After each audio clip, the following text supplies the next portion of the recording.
The gunshot didn't echo twice. Li Juwan staggered once, then slid down the side of his black Mercedes, blood soaking through his white shirt. The underground garage fell silent. Too silent.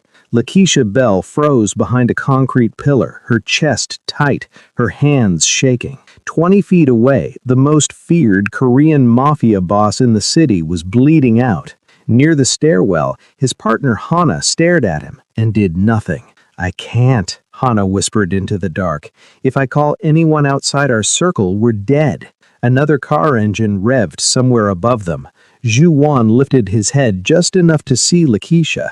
His eyes met hers, not commanding, not cold. "Go." Lakeisha took one step back, then she stopped, because she understood something Hana didn't. Sometimes the most dangerous choice isn't breaking the rules, it's obeying them. And in the next few minutes, Lakeisha Bell was about to do the one thing his own people refused, a decision that would save his life and make sure she could never stay in it. If this story of impossible choices and dangerous loyalty grabbed you, make sure to hit that subscribe button for love and tension. What you're about to witness is a woman who learned that sometimes saving someone means breaking every rule they live by. Jump into the comments. I need to know, would you risk everything for someone who avenged your past? Now, let me take you back to where this all began. The soul rain fell like broken promises, drumming against the cracked window of Lakeisha Bill's tiny apartment above the African grocery store in Itaewon. She sat on the edge of her bed, staring at her phone screen, reading the same message for the 100th time. "Your father's debt, 500 million won, payment due in 72 hours. Consequences will be severe." At 28, Lakeisha had built a life on careful distance. Her curves drew attention she never wanted. Her dark skin made her stand out in a city that hadn't always been kind. And her past, well, that was a graveyard she'd buried deep. She worked 3 jobs, translating Korean documents for African businesses, styling hair in a small salon, and teaching English to elementary students who loved her accent. She sent money home to Ghana every month, money her father apparently gambled away to loan sharks. She hadn't spoken to him in 5 years, not since he'd sold her childhood home to pay gambling debts the first time, not since she'd fled to South Korea with nothing but a student visa and survival instincts sharp as broken glass. Her phone buzzed. Unknown number. "Miss Bell." The voice was smooth, accented Korean spoken with precision. "My name is Yoon Tae-sung. I represent certain financial interests your father engaged with. We should meet." "I don't have anything to do with my father's choices," Lakeisha said, keeping her voice steady even as her hands trembled. She'd learned long ago that showing fear was blood in the water. "Your father listed you as collateral, a traditional approach perhaps, but binding nonetheless. Tomorrow, 8 p.m., Songdo Club in Gangnam. Come alone or we visit your salon, your students, your roommate." The line went dead. Lakeisha sat in the darkness, rain painting shadows across her brown skin. She'd escaped abusers before, men who'd seen her body as commodity, who'd hurt her in ways that still woke her screaming. She'd clawed her way to something resembling peace, and now her father's weakness was dragging her back to hell. But she wasn't the same broken girl anymore. The Songdo Club pulsed with bass-heavy K-hip-hop, its interior bathed in crimson light that made everything look like it was bleeding. Lakeisha wore a simple black dress that hugged her full hips and emphasized her small waist, her natural hair pulled back in a sleek bun. She'd learned to armor herself in confidence, even when terror gnawed her insides. Yoon Tae-sung waited in a private booth on the 2nd level, his suit expensive enough to feed a family for months. 2 men flanked him, stone-faced and bulging with concealed weapons. But it was the man sitting beside Yoon that froze Lakeisha's breath. Lee Ju-mun looked like violence wrapped in silk, sharp cheekbones, Eyes dark as midnight water, black hair styled back to reveal a face that could have sold cologne or ordered executions with equal ease. His tattoos crept up his neck, traditional Korean dragons intertwined with chrysanthemums. His suit was charcoal gray, perfectly tailored, and when his gaze locked onto Lakeisha, she felt x-rayed down to her bones. "Miss Bell," Yoon gestured to the seat across from them. "Please." Lakeisha sat, spine straight, meeting Ju-won's stare without flinching. She'd been objectified by predators enough to recognize another one, but something in his expression wasn't quite hunger, it was assessment, cold and clinical. "Your father owes us 500 million won, Yoon continued, sliding a folder across the table. Plus interest, the total reaches 650 million. He's fled Korea, which makes you responsible. I'm not responsible for his debts," Lakeisha said, her voice firm despite the fear coiling in her stomach. "That's not legal." Yoon smiled without warmth. "Legality is flexible in our world, Miss Bell. You have 3 options. Pay in full by Friday, work for us until the debt is cleared. We have establishments where your attributes would be profitable." Lakeisha's jaw clenched. "Not again. Never again." "Or," she forced out. Lee Ju-won spoke for the first time, his voice quiet and razor-sharp. "Or you marry me." The club's music seemed to fade into white noise. Lakeisha blinked, certain she'd misheard. "Excuse me? It's a business arrangement," Ju-won continued, his eyes never leaving hers. "I need a wife to satisfy certain traditional expectations within my organization. You need your father's debt erased and protection from collection. 6 months. You play the role, follow instructions, and when it's done, you walk away free. Your father's debt forgiven, and you receive 200 million won for your trouble." "This is insane," Lakeisha whispered, her mind racing. "You don't even know me. I know you work 3 jobs, send money home despite your father's betrayals, and you have a student visa expiring in 4 months with no sponsor," Ju-won said flatly, reciting her life like reading a grocery list. "I know you were assaulted by 3 men in Lagos when you were 19, that you testified against them, and they received minimal sentences. I know you came here to disappear. I'm offering you a different kind of disappearance." Lakeisha's blood turned to ice. The Lagos incident, she'd never spoken about it in Korea, never written it down anywhere traceable. How did he... "We're thorough," Ju-won said, reading her expression. "Consider the offer. You have until Friday." She stood abruptly, her chair scraping against marble. "I'm not for sale. Everyone's for sale, Miss Bell." Yoon's smile was a slash across his face. "It's just a matter of price. We'll be in touch about the alternative arrangements if you decline." Lakeisha walked out on shaking legs, the bass vibrating through her chest like a second heartbeat. Behind her, she didn't see Ju-won's gaze following her retreat, something unreadable flickering behind his cold exterior. 2 days later, Lakeisha found her salon trashed, windows shattered, hair products dumped across the floor, a message spray-painted across the mirror in red. Tick-tock. Her roommate, Blessing, a Nigerian nursing student, found her sitting in the wreckage, hands buried in her natural curls. "Keisha, what happened? Should we call the police?" "No police," Lakeisha whispered. The police couldn't touch men like Yoon Tae-sung. She'd learned that lesson in Lagos, watching her abusers walk free after serving 18 months for what they'd done to her and 2 other women. Her phone buzzed. A photo message, her elementary students leaving school, a black sedan parked across the street, too close. The threat was clear. That night, Lakeisha called the number Yoon had given her. "I'll do it," she said, the words tasting like ash. "I'll marry him." "Excellent choice, Miss Bell. The ceremony is tomorrow at 6 p.m. A car will collect you." Click. Lakeisha sat on her apartment floor, rain hammering against the window, and wondered if she was trading one prison for another. But at least this prison came with an exit date. 6 months. She'd survived worse. She'd survived this. She just didn't know yet that Lee Ju-won wasn't the monster she should fear.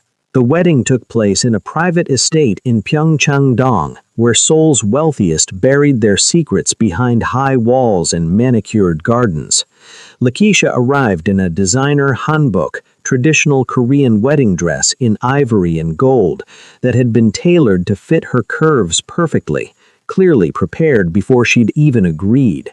The message was clear. Her consent had been a formality. The officiant droned through the ceremony in formal Korean. Lakeisha understood enough to catch the weight of the vows, the binding nature of the contract. When prompted, she said nay in a voice that didn't waver, even as her hands trembled. Then came the moment when the groom lifts the veil. Lakeisha had kept her eyes downcast, focusing on breathing, on surviving the next moment and then the next. But when Lee Ju-won's hands, warm, surprisingly gentle, lifted the delicate fabric from her face and she looked up into those midnight eyes, she saw something that made her breath catch. Recognition, not of her face, but of her situation. A flicker of something almost like regret before his expression shuddered back to stone. "You look beautiful," he said quietly, and she hated that he sounded sincere.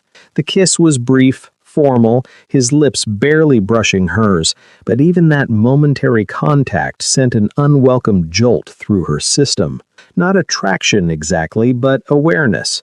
This man was danger incarnate, and she'd just bound herself to him. The reception was equally cold.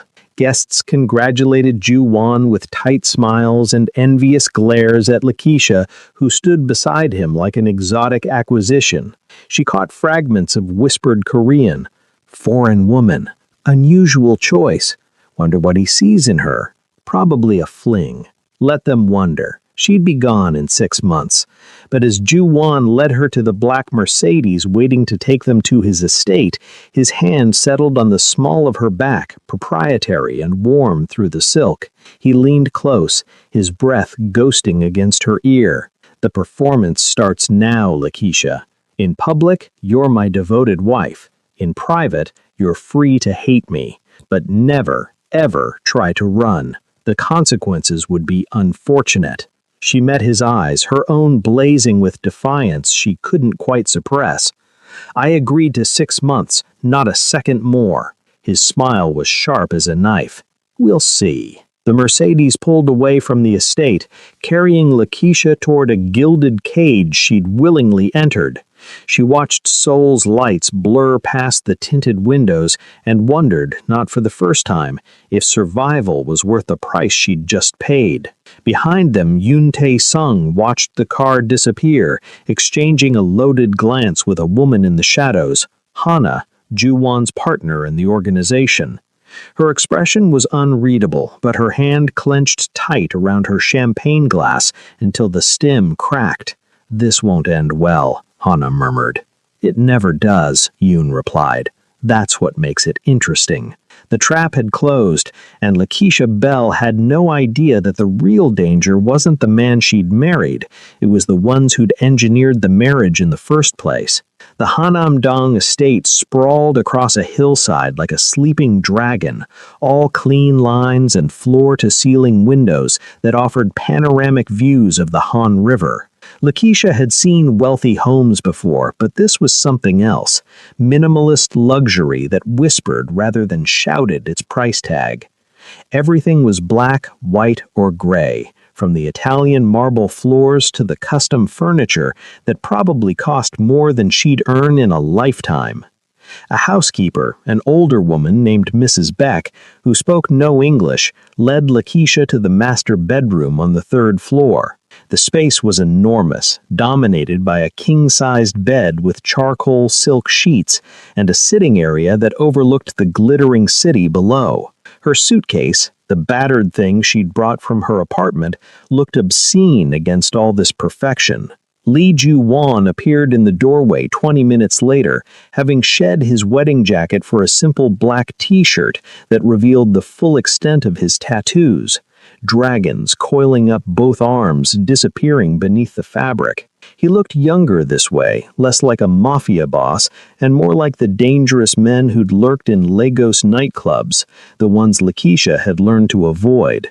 "Your things will be moved to the guest room down the hall," he said without preamble, pouring himself whiskey from the bar cart. "I don't share a bed unless I choose to. This room is mine." Relief and indignation warred in Lakeisha's chest. "Fine by me. I don't want to be anywhere near you." Something flickered across his face. Amusement, maybe? Good. We understand each other. He downed the whiskey in one smooth motion. "Rules. You don't leave the estate without security. You don't speak to media. You attend events when I require it. Play the loving wife and keep your mouth shut about business. In exchange, you're fed, clothed, and safe. Break the rules, face consequences. Simple. "I'm not a dog," Lakeisha snapped, her accent thickening with anger, Ghanaian inflections bleeding through the British English she'd perfected. "I'm a human being who got trapped by circumstances. Don't talk to me like I'm property." Ju-Wan set down his glass with a sharp click, his eyes hardening. In 3 strides, he crossed the space between them, invading her personal bubble until she could smell his cologne, something dark and woody that made her pulse kick up despite herself. He wasn't touching her, but his proximity was a threat all its own.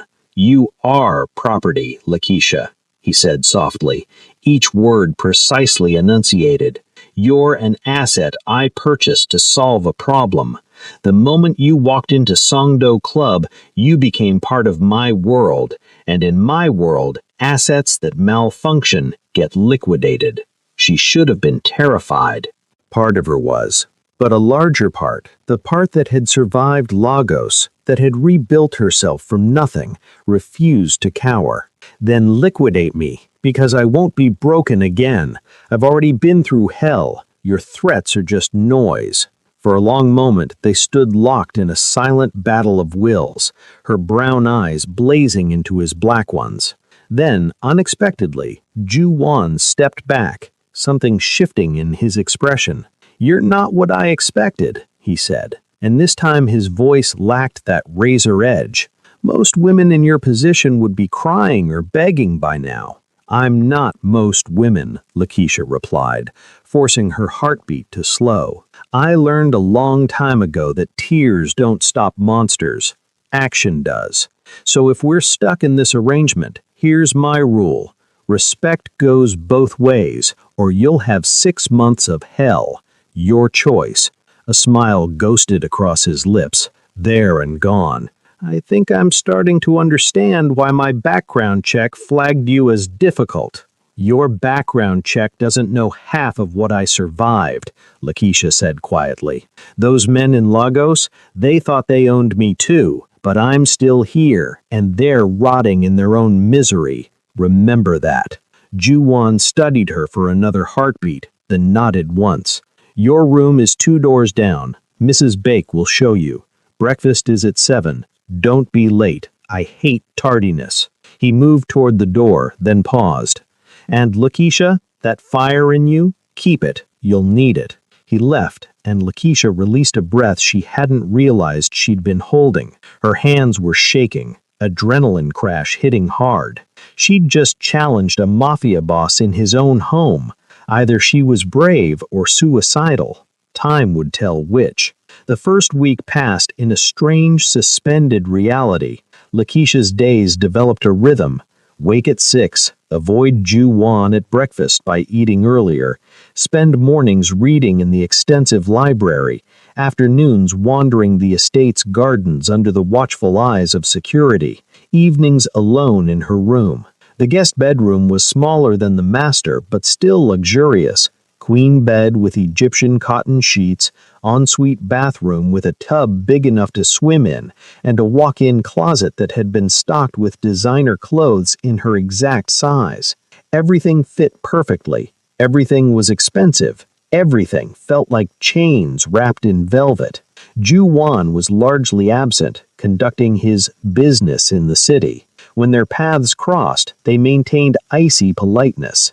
He didn't threaten her again, but his presence alone was reminder enough of the power dynamic. It was on the 8th night that Lakeisha woke to sounds from the master bedroom, breaking glass, a shouted curse in Korean, then silence. She lay in her bed debating. Not her problem, not her business, but something, maybe stupidity, maybe curiosity, made her slip out of bed and pad down the hallway in her sleep shirt and shorts. The master bedroom door was ajar.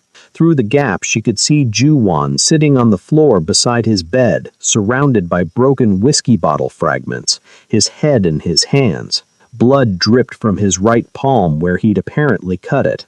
"You're bleeding," Lakeisha said from the doorway. His head snapped up, eyes wild for a moment before recognition settled in.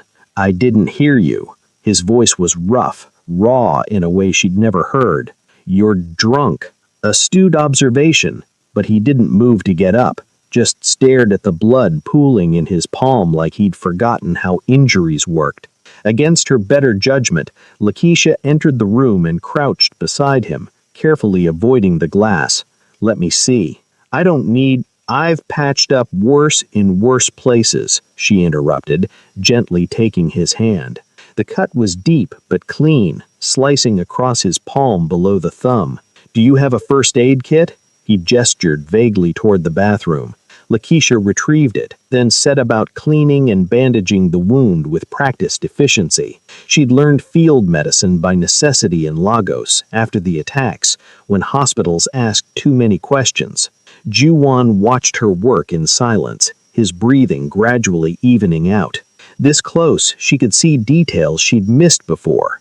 A scar through his left eyebrow, the fine lines around his eyes that suggested he was older than his smooth skin implied, maybe mid-30s.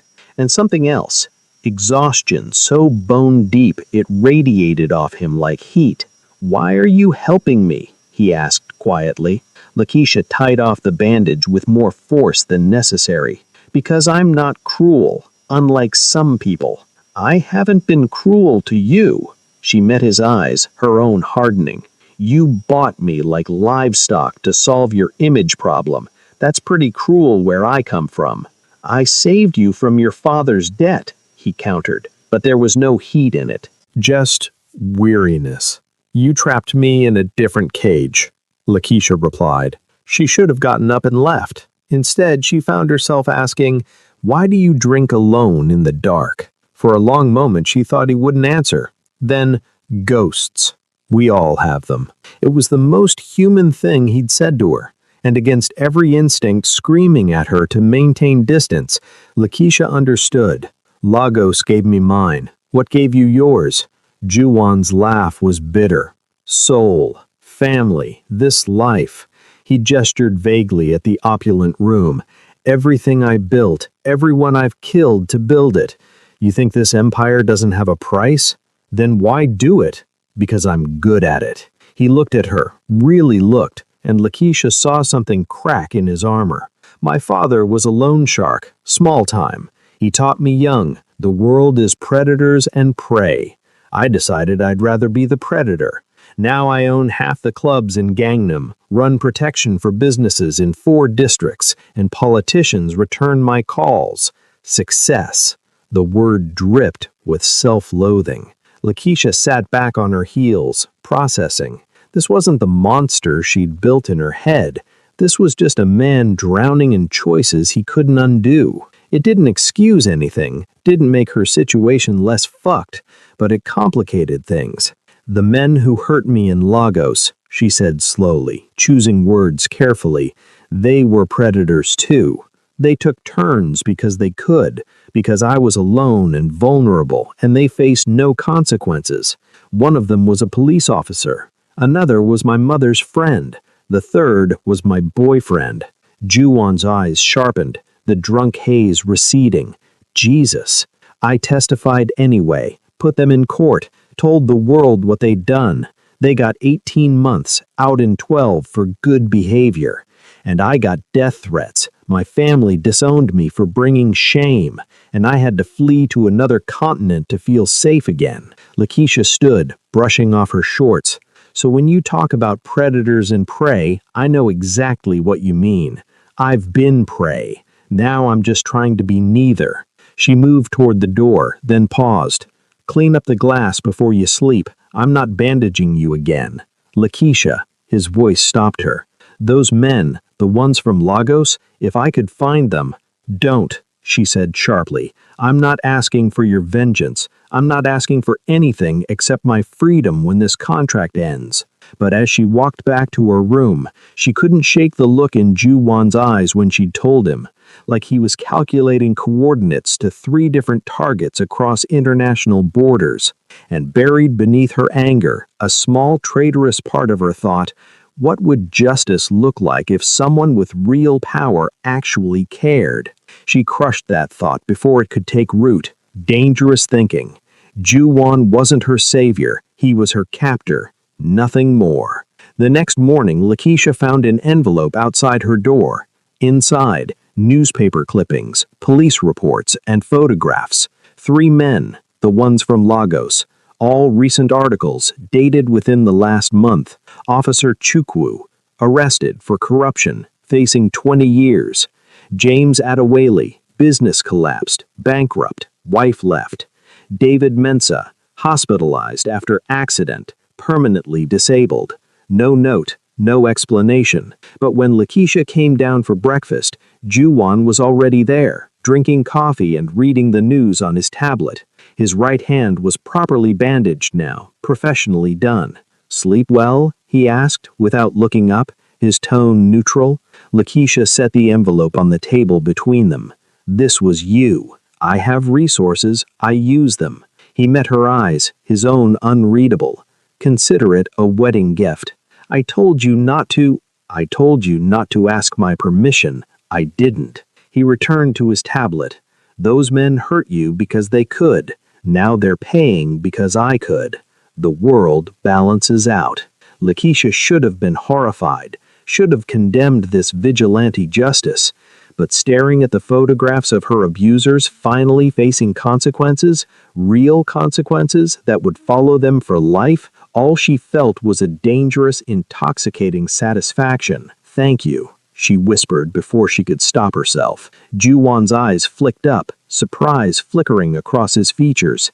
Then he nodded once, acknowledgement passing between them, and returned to his coffee. Something shifted in that moment. The bars of Lakeisha's cage didn't disappear, but they felt less suffocating, and the man on the other side of them became impossibly more complicated. 3 weeks into the arrangement, Lakeisha met Hannah. The woman appeared one afternoon while Lakeisha was reading in the library, a first-edition translation of Things Fall Apart she'd found tucked between Korean business volumes. Hannah entered without knocking, her presence announced by the sharp click of Louboutin heels against marble. She was beautiful in that soul-specific way. Pale skin, delicate features, expensive plastic surgery done so well it looked natural. Designer everything from her Chanel suit to her Hermes bag. But it was her eyes that caught Lakeisha's attention. Cold, calculating, assessing Lakeisha like one might examine produce at a market. "So you're the bride," Hannah said in perfect English, her accent American educated. "I'm Hannah, Ju-won's partner." "Business partner?" Lakeisha asked, setting down her book but not standing. She'd learned in Lagos that showing deference to hostile women only encouraged them. Hannah's smile was a blade. "Among other things, we've worked together for 8 years, built this empire from nothing. Before you, I was the one people expected him to marry." "Ah, that explained the venom." "I'm not here by choice," Lakeisha said evenly. "This is a contract. 6 months, then I'm gone. So whatever threat you're about to make about staying away from him or knowing my place, save it. I know exactly where I stand." Something flickered in Hannah's eyes. Respect, maybe, or reassessment. She moved to the window, looking out over the estate grounds. "You're different from what I expected. Most women in your position would be either terrified or gold-digging. You seem neither." "I'm surviving," Lakeisha replied. "It's what I do." "Ju-won told me about Lagos." Hannah's tone shifted, losing some of its edge. "What happened to you?" And what he did about it. Lakeisha tensed. He shouldn't have told you that. He tells me everything. We don't have secrets. Hannah turned, and her expression was complex, jealousy mixed with something like curiosity. He's never intervened in someone's personal vendetta before, never used organization resources for something so sentimental. You intrigue him. I'm a contract obligation, nothing more. Keep telling yourself that. Hannah's smile returned, sharp as ever. But I've known him a long time. I've seen how he looks at you when you're not watching, like you're a puzzle he can't solve. She moved toward the door, paused. A word of advice from one woman navigating this world to another. Don't fall for him. Ju-won destroys everything he touches. It's not malice, it's just who he is. The best thing you can do is serve your 6 months and run. After she left, Lakeisha sat in the library for a long time, Hannah's words echoing. She hadn't imagined the complexity between them.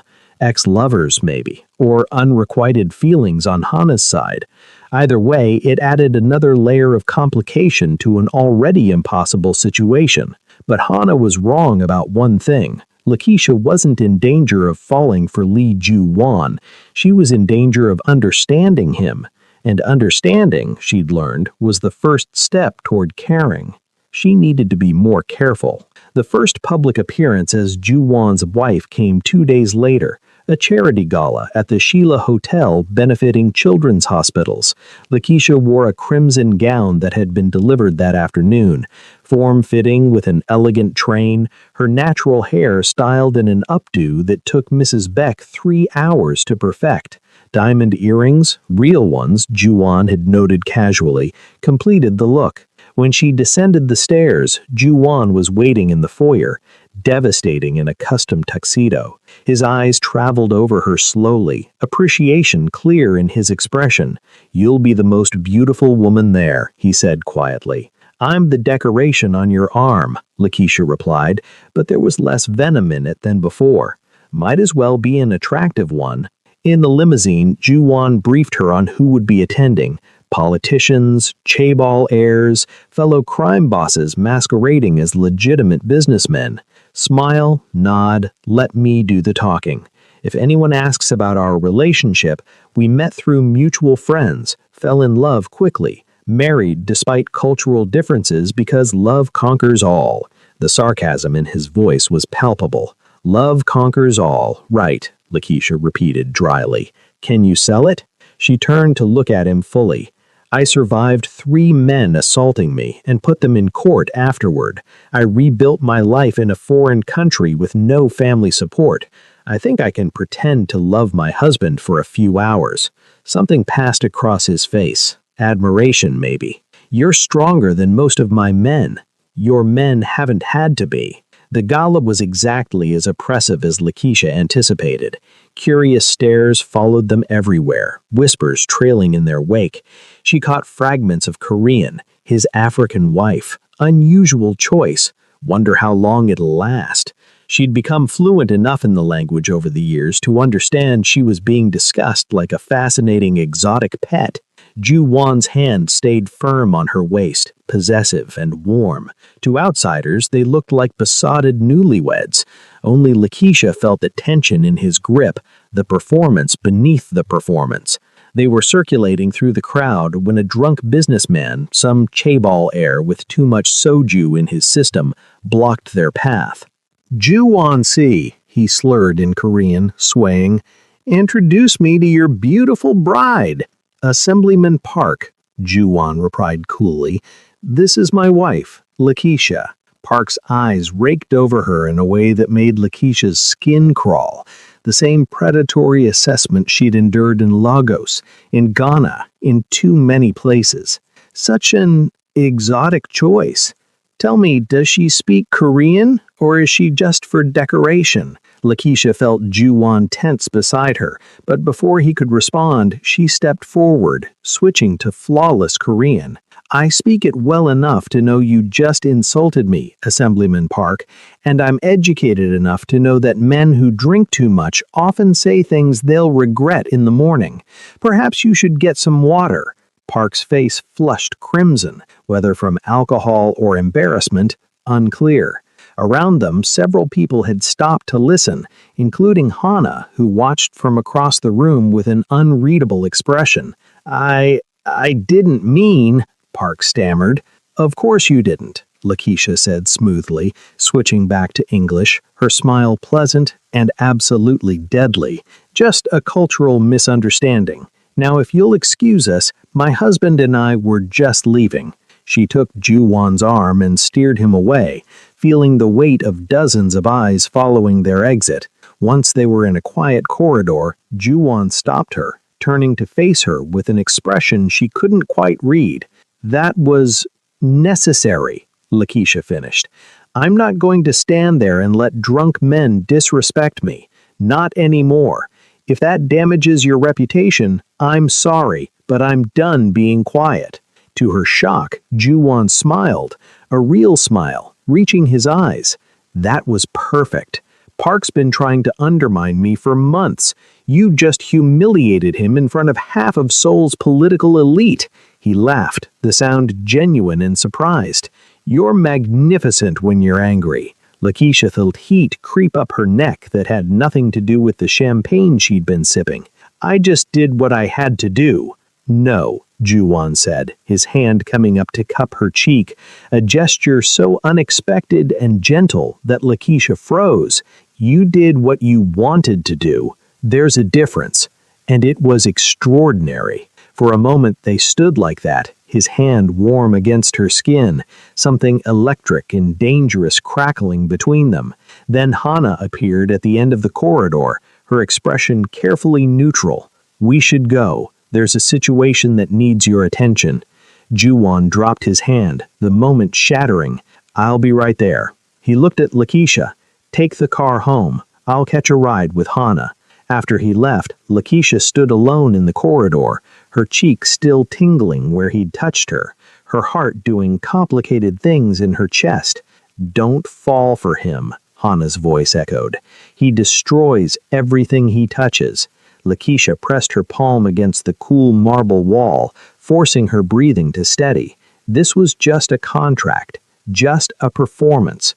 The warmth in his eyes when he'd called her magnificent meant nothing. It had to mean nothing, because if it meant something, she was in far more danger than she'd ever imagined. The situation Hana had mentioned turned out to be a territory dispute with a rival organization. Ju-won didn't return until 3 a.m., and when he did, Lakeisha heard him in the shower for nearly an hour. She didn't ask about it the next morning, and he didn't volunteer information, but their dynamic had shifted after the gala. Conversations lasted longer than strictly necessary. He started joining her for breakfast, discussing books she was reading, asking about her life before Seoul. She found herself looking forward to those mornings, to the way his eyes crinkled when she made him laugh, to the intelligence behind his dangerous exterior. It was week 5 when everything changed. Lakeisha awoke at 2 a.m. to voices raised in argument somewhere downstairs. Her Korean had improved enough to catch fragments of, "You can't keep doing this," Hana's voice, sharp with anger. "My decision," Ju-won cold and final. "Going to get yourself killed." Curiosity won over caution. Lakeisha slipped out of bed, padding silently down the hallway to the main staircase. Below, in Ju-won's study, she could see them through the partially open door. Hana pacing like a caged animal, Ju-won behind his desk, his face carved from stone. "The Hwang family will not tolerate this expansion," Hana said in Korean, her voice tight. "You're pushing too hard, too fast, and for what? To prove something to the organization? To her? Leave Lakeisha out of this." "She's already in this," Hana snapped. "Everything's changed since you married her. You're distracted, making reckless decisions. I'm making strategic decisions. You intervened in Lagos, used organization resources for personal revenge. That's not strategy, that's emotion." Hana slammed her hands on the desk. The old Ju-won would never have done that. The old Ju-won knew better than to care. Silence stretched. Then, maybe the old Juwan was missing something. Hana's laugh was bitter. She's a contract bride who'll be gone in a month. Don't fool yourself into thinking it's more. Lakeisha should have retreated, should have returned to bed before they discovered her eavesdropping. Instead, she found herself frozen, Juwan's words echoing. Maybe the old Juwan was missing something. She was saved from discovery by the sudden arrival of another man, Yoon Tae-sung, the one who delivered the original ultimatum at Songdo Club. He burst through the front entrance, his usually composed demeanor shattered. "We have a problem," he announced in Korean.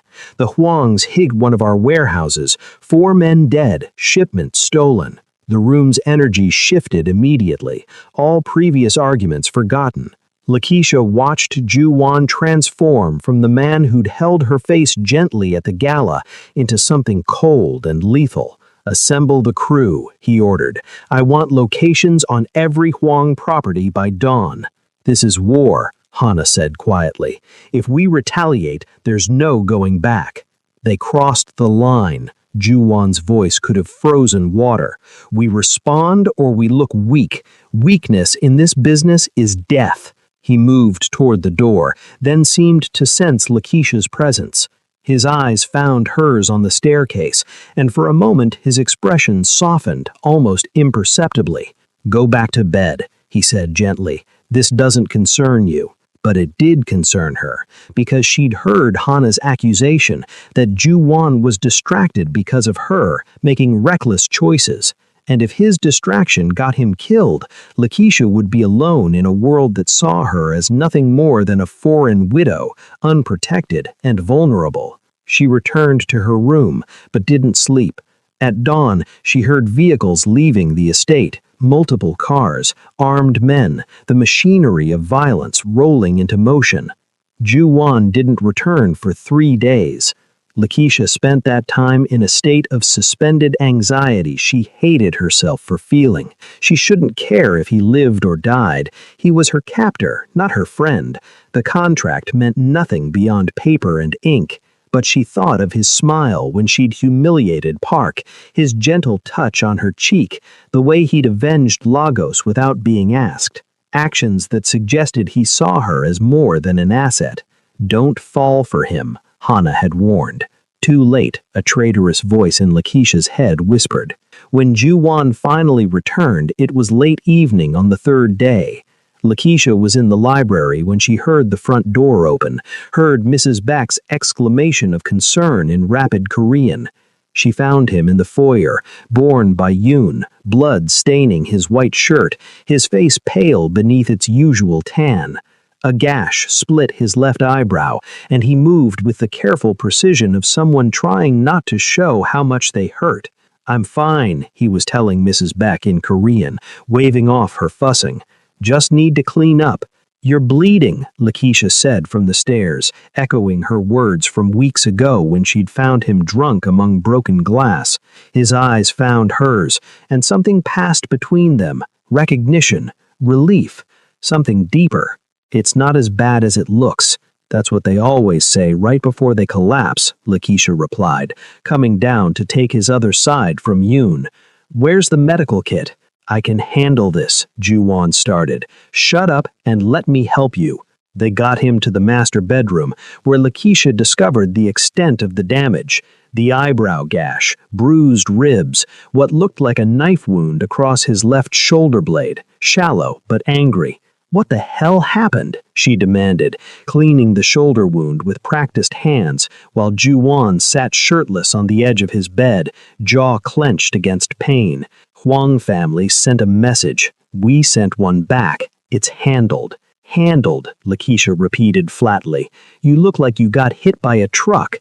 You should see them." Despite everything, she laughed, sharp and short. "You're insane." "Maybe." He turned his head to look at her, wincing at the movement. "But I'm alive, and you're still here. Where else would I be? I'm contractually obligated. You could have run while I was gone. No one would have stopped you." Lakeisha paused in her bandaging, the truth of his words sinking in. She could have left, could have grabbed her passport and disappeared into Seoul's foreign district, found a way back to Ghana or somewhere entirely else.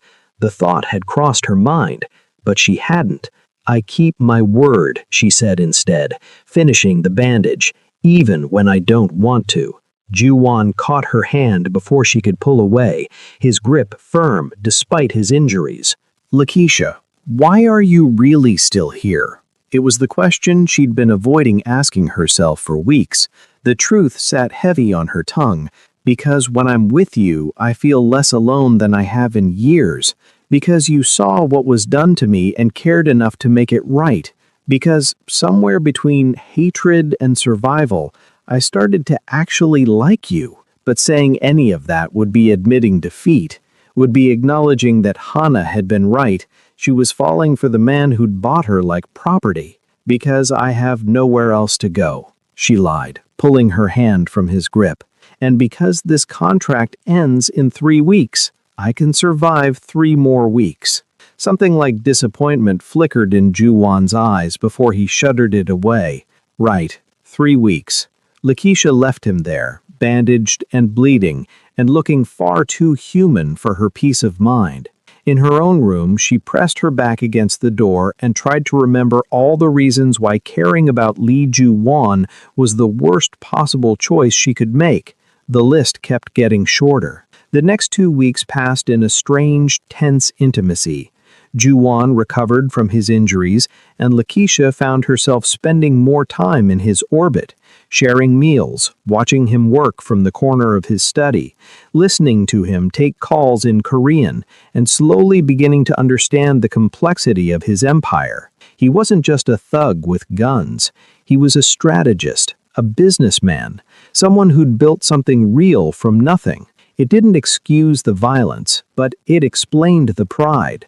And he, in turn, began asking her questions about Lagos, about her dreams before everything fell apart, about what she wanted after the contract ended. "I want to open a cultural center," she admitted one evening over wine on the terrace, the Han River glittering below them. "Somewhere African women in Seoul can come for support, language classes, job training. We're invisible here half the time, or worse, fetishized. I want to create space where we're just human." Ju-won listened with an intensity that made her nervous. "I could fund that. After the 6 months, give you startup capital." "No," Lakeisha interrupted. "I don't want your money. I want to build it myself. Clean money from clean work. Otherwise, it's just another cage, even if it's golden. You're stubborn. You're controlling." They smiled at each other, and Lakeisha felt that dangerous warmth spreading through her chest again. This was how it happened, she realized, not with grand gestures or declarations, but with quiet moments on terraces, with understanding passing between damaged people who recognized themselves in each other. It was Hana who shattered the illusion. She appeared at the estate one afternoon in the final week of the contract, her expression grim. Lakeisha was in the garden when she heard raised voices from inside, Hana and Ju-won, arguing again. "Can't be serious," Hana's voice carried through the open windows. "I'm extending the contract." "For how long? Forever? She's not one of us, Ju-won." Lakeisha froze among the roses, Hana's words piercing through her. "She could be," Ju-won said, and Lakeisha heard something in his voice she'd never heard before. Hope. Dangerous, desperate hope. If she wanted, she doesn't want this life. She's counting down days until she can escape you. Hana's laugh was cruel. "You think she cares about you? You bought her, Ju-won. She'll never forgive that, never forget. The moment that contract ends, she's gone, and you'll be left with nothing but your pride and your violence." Silence. Then, "Get out." "I'm trying to protect you." "I said, get out." Lakeisha retreated further into the garden, her heart hammering. Was Hana right? Was everything between them, the conversations, the laughter, the charged moments, just Lakeisha making the best of captivity? No, It had become more than that. Somewhere along the way, it had become real. But real didn't mean possible. Real didn't mean they could build something lasting from a foundation of coercion and violence. That night, Lakeisha made her decision. She would honor the contract until its end date, 4 more days, and then she would leave. Clean break, no looking back. It was the smart choice, the safe choice, the choice that already felt like tearing her own heart out. The crisis came on day 2 of the final 4. Lakeisha was in the library when Yoon Tae-sung burst through the front door shouting for Mrs. Beck in urgent Korean. Lakeisha caught fragments: underground garage, ambush, Ju-won. Her blood turned to ice. She raced to the foyer, where Yoon was on his phone, barking orders. When he saw her, his expression shifted, guilt and panic warring across his features. "What happened?" Lakeisha demanded in Korean. "Hwang family retaliation," Yoon replied, switching to English. "They hit our warehouse district. Ju-won and Hana went to assess damage. There was a trap, shooters waiting. We got separated. Hana made it out, but Ju-won..." His voice cracked. "He's in the underground parking garage at the warehouse, pinned down. Gunshot wound to the abdomen. Bleeding badly. Where's Hana? Medical team?" "Hana's on her way to the hospital. Took a bullet to the shoulder. The regular doctor?" Yoon's face was ashen. "He's in Japan, unreachable, and Ju-won won't let us call anyone else. Says the organization has rules. No outsiders. Too risky. Could expose operations." Lakeisha stared at him. "So he's just going to bleed out because of rules?" Hana refused to call the emergency contact, the black market doctor Ju-won uses for the truly secret operations. She says it's too dangerous, that the doctor could betray us to the Hwangs. Yoon ran his hands through his hair. "But without help, Ju-won could die before we can get him anywhere safe." The world narrowed to a single point of clarity.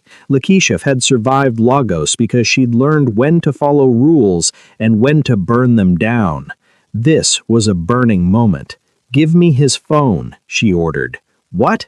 "His encrypted phone, the one with his emergency contacts. Give it to me now." Yoon hesitated only a second before producing the device from his jacket. Lakeisha unlocked it. She'd watched Ju-won enter his code enough times to memorize the pattern and scrolled through contacts until she found what she needed. "Dr. Han, emergency only." She dialed without hesitation. A gruff voice answered in Korean. "This better be worth my time. Underground warehouse, Seonadong District, parking level 2, Lakeisha said, her Korean steady despite her racing pulse. "Gunshot wound, abdominal, severe bleeding. Get here in 20 minutes or your best client dies." "Who the hell is this? Where's Ju-won?" "I'm his wife, and he's unconscious," Lakeisha lied smoothly. 20 minutes, doctor, or I'll make sure everyone knows the great Dr. Han let Lee Ju-won bleed out over protocol. Move." She hung up before he could argue, then turned to Yoon. "Take me to him, now." The warehouse district was a maze of industrial buildings and shadows, the kind of place where violence happened without witnesses. Yoon drove like a demon through Seoul's streets, his usually composed face tight with fear. "If the doctor doesn't come," he started. "He'll come," Lakeisha said with more confidence than she felt. "I gave him no choice." They pulled into the underground garage to find chaos, 2 bodies on the ground. Hwang soldiers, Yoon explained, bullet holes, spiderwebbing concrete pillars, and the sharp smell of gunpowder mixing with something metallic. Blood. Ju-won was slumped against his Mercedes near the far wall, his white shirt soaked crimson from the wound in his lower left abdomen.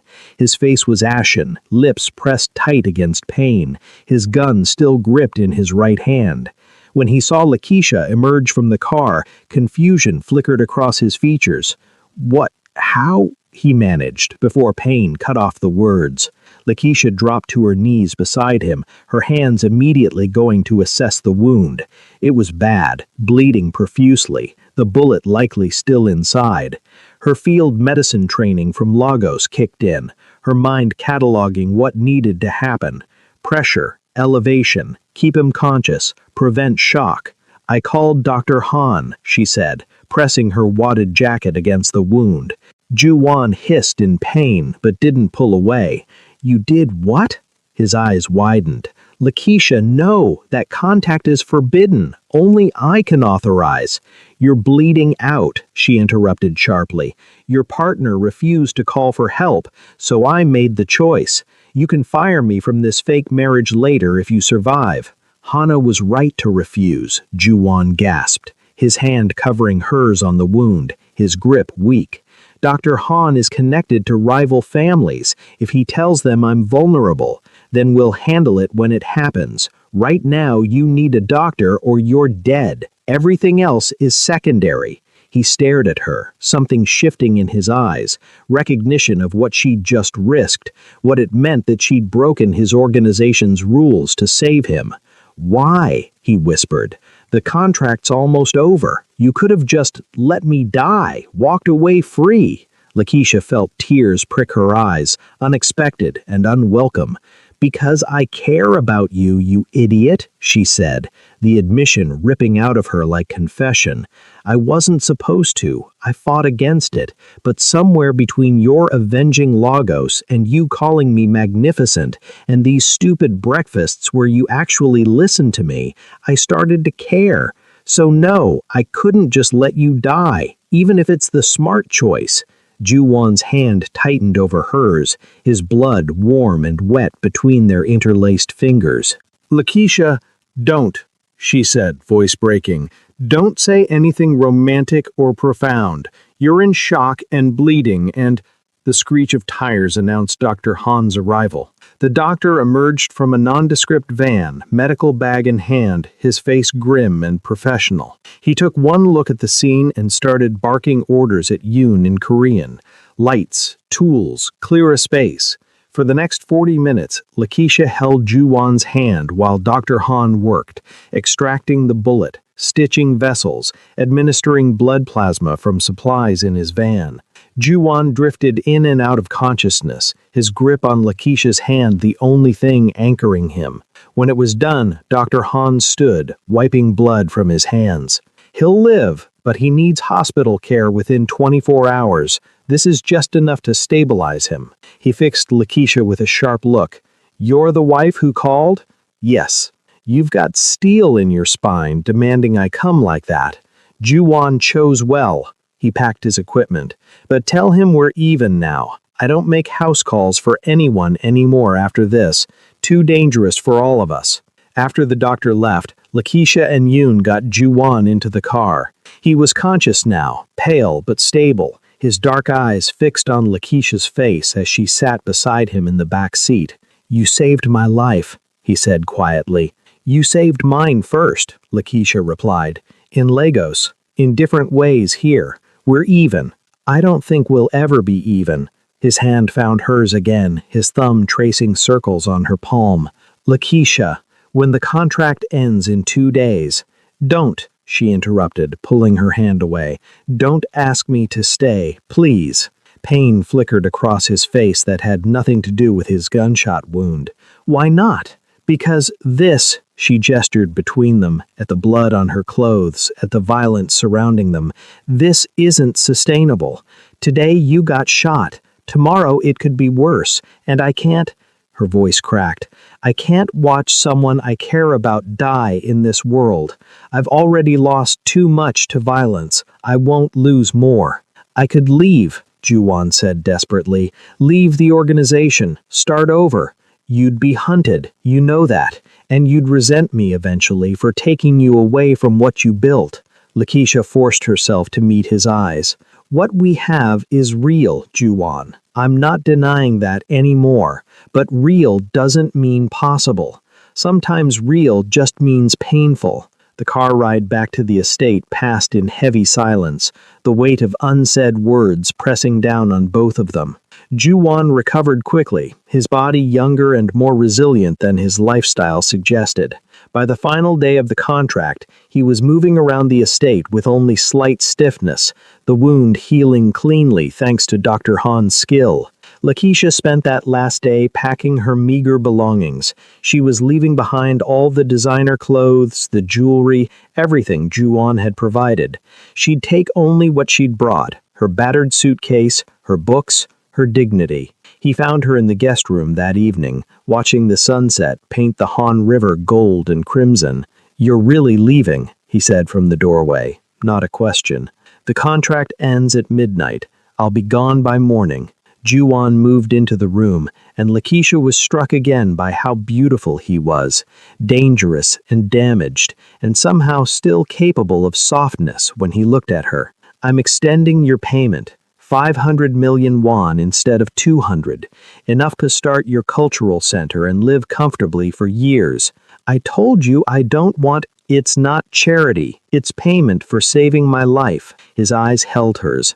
"You broke my organization's rules, risked exposure from Dr. Han, and made a choice that Hana, my partner of 8 years, wouldn't make. That's worth more than money can measure, but it's all I have to give." Lakeisha felt tears threaten again. "Ju-won, I'm not asking you to stay anymore." His voice rough with emotion he wasn't bothering to hide. "You're right. This world would destroy you, and I care about you too much to watch that happen. But I need you to know, what we had, even if it started wrong, even if it was built on a contract and coercion, it became real for me. You became real for me. You became real for me too," Lakeisha whispered. "That's why I have to go." He crossed the distance between them in 3 strides, and then his hands were cupping her face, his forehead resting against hers. "Can I kiss you?" he asked, his breath ghosting across her lips. "One last time, not for performance or contracts, just for us." She should have said no, should have maintained distance, kept this clean. Instead, she breathed, "Yes." The kiss was soft and devastating, full of all the things they couldn't say, gratitude and regret, and a tenderness that hurt more than violence ever could. Lakeisha felt tears slip down her cheeks, tasted salt mixing with the kiss, and when they finally pulled apart, she saw wetness on Ju-won's face too. "Be safe," he whispered. "Be happy. Build your center. Help your community. And if you ever need anything, anything at all, you call me.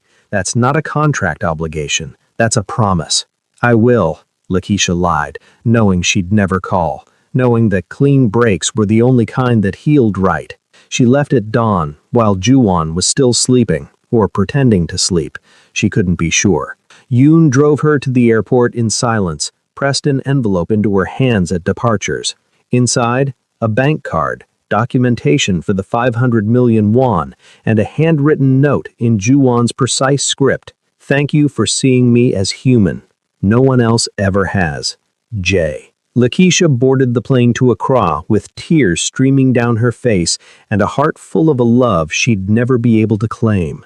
The Lagos Women's Cultural Center opened in Itaewon on a rainy Tuesday, its doors painted the vibrant colors of the African diaspora: gold, green, red, and black. Lakeisha stood in the main room, watching women file in for the first workshop. Korean language lessons taught by volunteers, job training programs funded by clean grants she'd secured through legitimate channels. She'd used Ju-won's money carefully, half for the center, half invested for sustainability. She hadn't touched a won for personal use. That felt important somehow, keeping this dream separate from that world. She was demonstrating the coffee station when the door chimed. Lakeisha looked up and froze. Hana stood in the entrance, elegant as ever in Burberry and Louboutins, looking wildly out of place among the center's warm, welcoming chaos. "We need to talk," Hana said in English. "It's about Ju-won." Lakeisha's heart dropped. Is he hurt?" "He's alive, but he's not well." Hana's expression was complex, worry mixed with something like respect. "He's been taking risks since you left, reckless ones, like he doesn't care if he lives or dies." "That's not my responsibility," Lakeisha said, but the words felt hollow. "I know, and I hated you for months, thinking you'd ruined him with your softness." Hana smiled without humor. "But then I realized you didn't ruin him. You showed him there's more to life than violence and power, and now he's stuck between two worlds, the one he knows and the one you made him want. What do you want me to do about it? Lakeisha asked, exhaustion creeping into her voice. Go back? Give up everything I've built here? No. I want you to let him go, completely. Hana pulled out her phone, showed Lakeisha a photo. Juwon at some meeting, looking older somehow. Harbor. He still has your number saved. Checks his phone obsessively. He's not moving forward because he's still holding on to you. Lakeisha's chest tightened. What would you have me do? Block him. Delete everything. Make it impossible for him to reach you. It'll hurt. It'll destroy him for a while, but eventually he'll heal. He'll move on. We both will. Hana's eyes were bright with unshed tears. I loved him for years, you know. Still do in my way. But I was never strong enough to save him from himself. You were. Now be strong enough to let him go. After Hana left, Lakeisha sat in her office, staring at her phone. Juwon's contact was still there, unchanged. JJW, with a photo from the gala, both of them smiling, looking like the happy couple they'd pretended to be. She thought about Lagos, about the men who'd hurt her and the justice Juwon had delivered, about broken glass and bandaged hands, about a kiss that tasted like goodbye. Then she thought about the women in the other room, building new lives far from violence, and about the life she was building too, clean, independent, hers. With shaking hands, she deleted the contact, blocked the number, erased the photos. It felt like carving out her own heart, but it also felt like freedom. The center was thriving, expanding into a second location. Lakeisha had been featured in Korean news as a successful foreign entrepreneur, had secured government grants, had helped dozens of women find jobs in community. She dated occasionally, nothing serious, nothing that stuck. Her heart still belonged to a memory of a dangerous man who'd seen her as magnificent. One evening, sorting through mail, she found an unmarked envelope. Inside, a newspaper clipping. Lee Ju-won announces retirement from Seoul Business Council. Sources say the former nightclub mogul is relocating to Jeju Island to pursue quieter ventures. No comment on the sale of his Seoul properties or the dissolution of his organization. Beneath the clipping, a note in his handwriting. I took your advice. Building something clean, something mine. Thank you for showing me it's possible. I hope you're happy. You deserve to be. J. P.S. I'll always remember you as the woman who saved my life by refusing to stay in it. Lakeisha pressed the note to her chest, tears flowing freely now. Across Seoul, in the direction of Jeju Island, she sent a silent wish. Be safe, be whole, find peace. And then she returned to her work, to the women waiting for her help, to the life she'd built from ashes and strength. The love had been real, the parting had been necessary, and somehow both truths could exist at once, beautiful and heartbreaking, like everything worthwhile in this complicated world. She'd learned in Lagos that survival meant making impossible choices. In Seoul, she'd learned that sometimes the hardest choice was letting someone go precisely because you loved them. It was a lesson written in scars and sealed with a kiss she'd carry forever. The end. This story hit different, didn't it? That ending where they both chose growth over staying together? Tell me in the comments, are you team they should have stayed together, or team the separation was necessary? And have you ever had to walk away from someone you loved because staying would have destroyed you both? Drop your thoughts below. Your comments keep this channel alive, and I read every single one. If this story made you feel something, whether it broke your heart or made you respect Lakeisha's strength, smash that like button and subscribe to Love and Tension for more stories that don't give you easy answers. Because real love isn't always happily ever after. Sometimes it's just bittersweet and beautiful, and exactly what both people needed.